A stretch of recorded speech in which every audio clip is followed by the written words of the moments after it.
welcome back to the reading of the poem of the Man God, written by Maria Valtorta, Volume 4, Chapter 420, Part 1. Consider yourselves unprofitable servants. 24th April, 1946. The gravel bed is white in the moonless but very clear night, as thousands of large, unusually large stars are shining in the eastern sky. It is not an intense light like moonlight, but it is already a pleasant phosphorescence, which enables those whose eyes are accustomed to darkness to see where they walk and what is around them.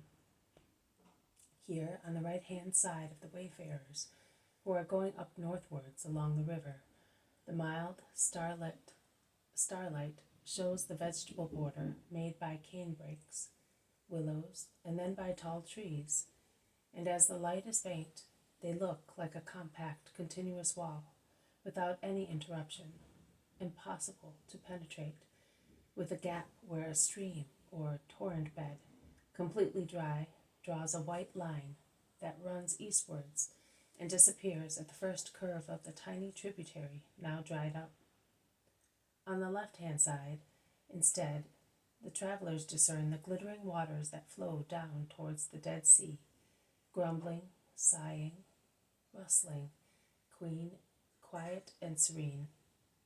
And between the shining line of the blue indigo waters in the night and the dark opaque mass of grass, bushes, and trees, the clear strip of the gravel bed, in places wider, in others narrower, is now and again interrupted by tiny ponds, remainders of previous floods, with still a little water, which is slowly absorbed by the soil, and in which there are still some tufts of green grass, which elsewhere is dried up in the gravel bed, parched in the hours of sunshine. The apostles are compelled by those tiny ponds, or by tangles of dry bulrushes, as dangerous as blades for their feet, half naked in sandals, to part now and again, and then join again in a group round the Master, who is proceeding with vigorous strides, always solemn, silent most of the time, with his eyes raised to the stars rather than bent to the ground. But the apostles are not silent. They are talking to one another, summarizing the events of the day, drawing conclusions, or foreseeing future developments. A few rare words of Jesus, often spoken in reply to a direct question, or to correct a wrong or uncharitable opinion, punctuate the chattering of the 12. And the march proceeds in the night, marking the night silence with new elements for those desert banks, human voices and shuffling of feet. Nightingales are silent among the branches, surprised at the discordant, harsh sounds mixing with and disturbing the usual murmur of water and whispering of breezes, the customary accompaniments of their virtuosi solos. But a direct question, not concerning what has happened, but what is to happen, breaks not only the peace of the night, but also the more intimate peace of hearts, with the violence of a rebellion, in addition to the sharp tone of voices upset by scorn and anger. Philip asks whether and in how many days they will be home. A latent need of rest, an unexpressed but understood desire for family love, is in the simple question of the elderly apostle, who is a husband and father besides being an apostle, and has interests to look after. Jesus perceives all that and turns round to look at Philip.